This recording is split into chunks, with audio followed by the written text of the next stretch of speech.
Hello दोस्तों, कैसे हैं आप सब। उम्मीद करता हूं सब बढ़िया होंगे। आज के वीडियो में बात करने वाले हैं भारत के पूर्व में बंगाल की खाड़ी से सटे उड़ीसा राज्य की।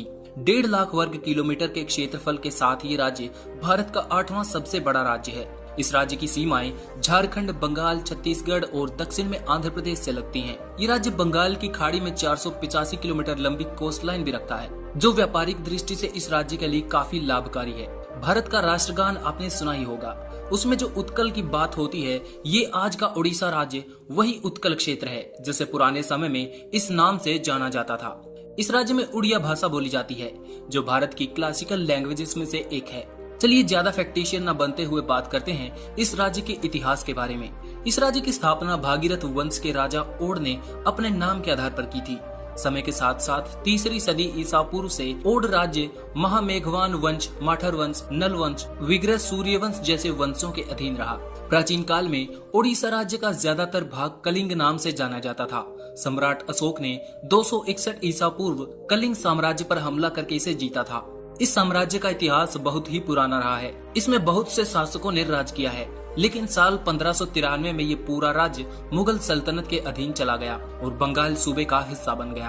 अकबर, जहांगीर, शाहजहां सभी ने इस राज्य पर राज किया, लेकिन समय का चक्का चलता गया और 1751 में इस राज्य पर मराठों का शासन हुआ। ऐसे ही अंतिम समय में यूरोपियन व्यापारियों और कंपनियों ने भी इस पर राज किया। सबसे पहले यहाँ पुर्तगालियों ने अपनी फैक्ट्रियां लगाई थी। 1903 में उत्कल यूनियन कॉन्फ्रेंस की स्थापना की गई और ओडिशा को बंगाल से अलग किया गया और उस समय ओडिशा की राजधानी कटक हुआ करती थी, लेकिन 1946 में भुवनेश्वर को ओडिशा की राजधानी बना दिया गया।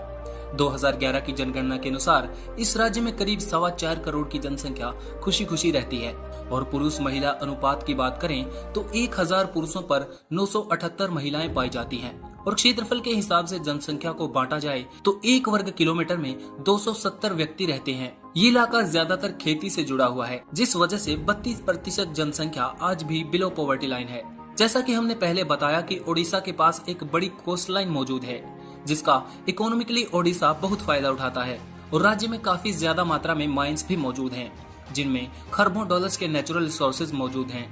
ओडिशा ऐसे राज्यों में गिना जाता है जहां विदेशी कंपनियां अपनी फैक्ट्रीज लगा सकती हैं। पानी, बिजली और दूसरे फ्यूल्स की अवेलेबिलिटी के मामले में ओडिशा बहुत ही अच्छी ज्योग्राफिकल लोकेशन पर मौजूद है। भारत के कुल कोयला खदानों का 5वां हिस्सा और आयरन रिसोर्सेज का 4था हिस्सा केवल ओडिशा में ही मौजूद है। शायद आपने भी 12th की ज्योग्राफी किताब में पढ़ा होगा कि भारत का पहला public sector steel plant Odisha के राउरकेला में बनाया गया था।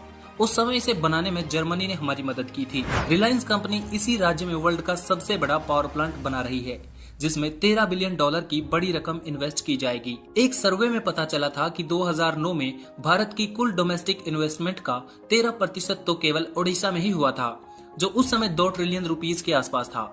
आज के समय में ये रकम $50 बिलियन से ज्यादा की बन जाती है। आज की वीडियो में इतना ही। अगर आपको ये वीडियो पसंद आया तो कमेंट में लिखकर बता सकते हैं। इन्फॉर्मेटिव लगा तो शेयर कर सकते हैं। ऐसे ही वीडियो चाहते हैं तो एक्सप्लोर वायरस को सब्सक्राइब कर लीजिए। Thanks for watching. Stay tuned with explore virus.